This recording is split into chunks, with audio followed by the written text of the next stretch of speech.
Guys, আজকে আমি দেখাবো আমার পুজো সোনার কতগুলো জামা হয়েছে। তো এই দেখো, পরপর তোমরা খালি দেখতে থাকো। একটা জামা, একটা জামা, একটা জামা, একটা জামা, একটা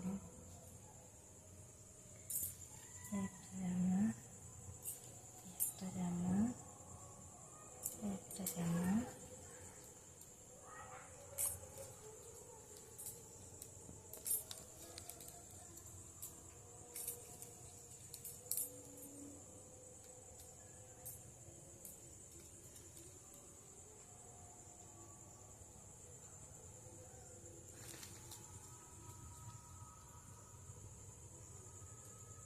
তো এই কটা জামা হয়েছে। তো এর মধ্যে কোন জামাটা ভালো লাগছে অবশ্যই কমেন্ট করে জানাবে, আর ভিডিওটাতে একটা লাইক করে দিও।